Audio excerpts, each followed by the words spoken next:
Hi everyone. In this unit we're going to discuss nomenclature. Now nomenclature is just a fancy way of saying naming. In chemistry it's how we name compounds. But we also want to know why the names can be so different even when you're talking about the same element. For example, let's take nitrogen.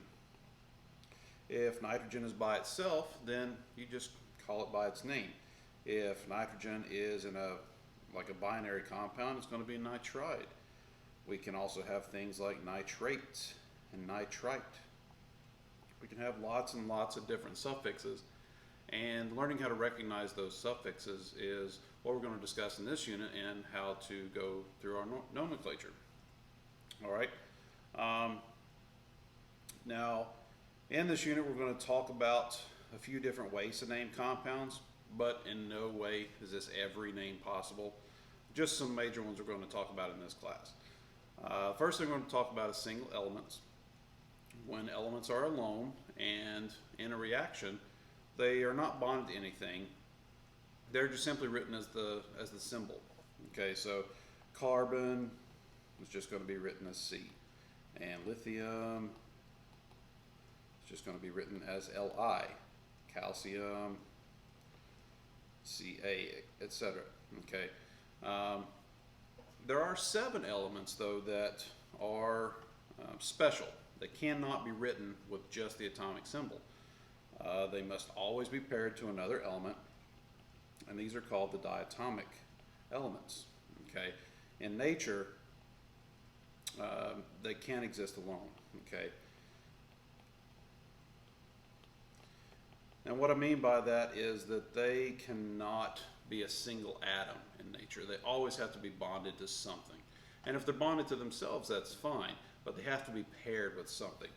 These are hydrogen, nitrogen, oxygen, fluorine, chlorine, bromine, and iodine. Now, diatomic means that they're going to have 2 atoms. Okay, so whenever you write these, you're going to need to write a 2 in the subscript.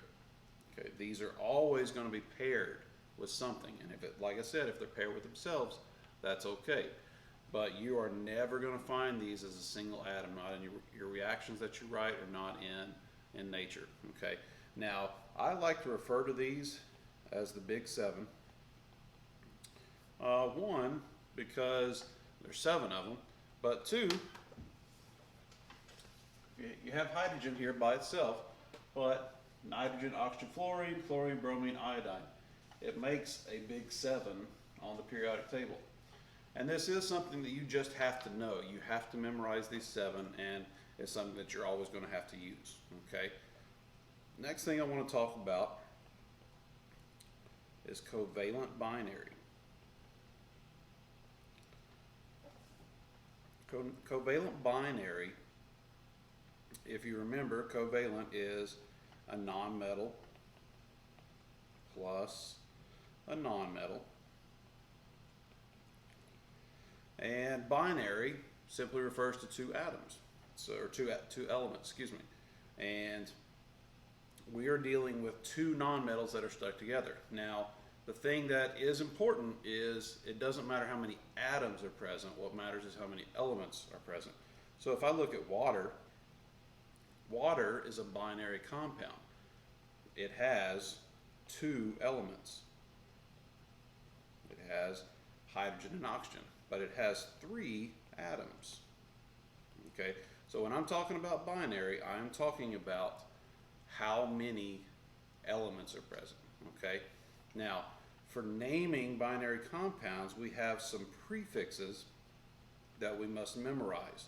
Some of them are easy because you've heard them before. Some of them might be new to you, but 1 is mono, 2 is di, 3 is tri, 4 is tetra, 5 is penta, 6 is hexa, 7 hepta, 8 octa, 9 nona, 10 deca.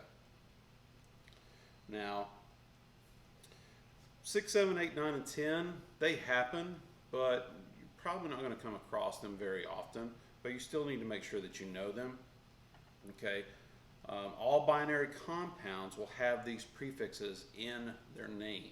Okay, so when you're talking about nonmetal plus nonmetal, and remember we're dealing with covalent, nonmetal, nonmetal, they're going to have all these prefixes in their name.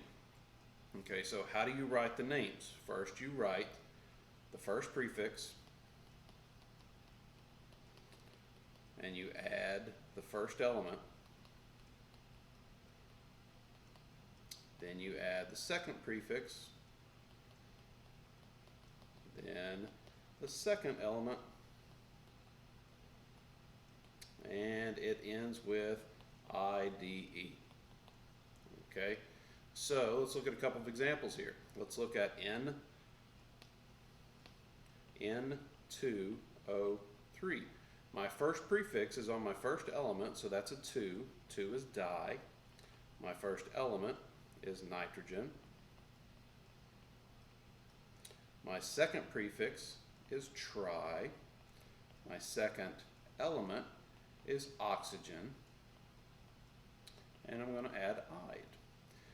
Now when you get to that second element, you're going to need to use the root form of the word. So I've got dinitrogen, trioxide.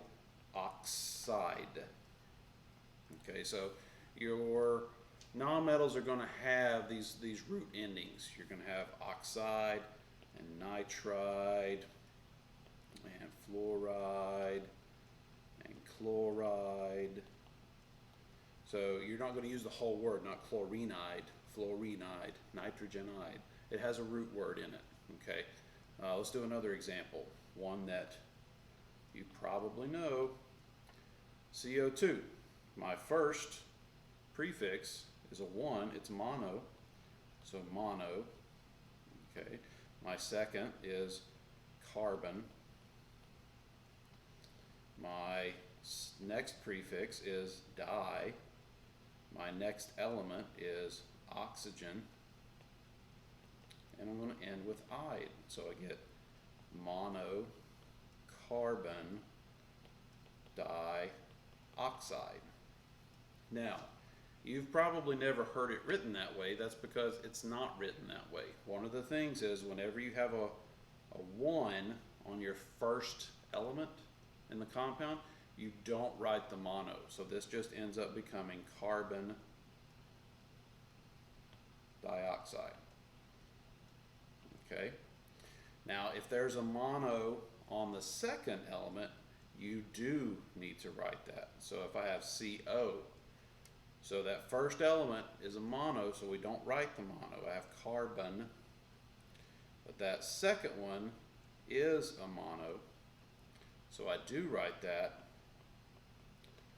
and I write oxygen and ide, so I have carbon monoxide.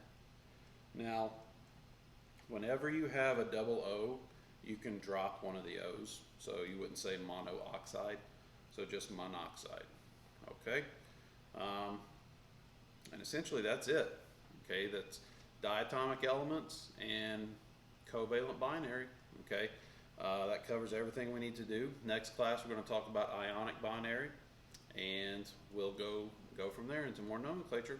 Okay, remember, work together, help each other, and make the world a better place. See ya.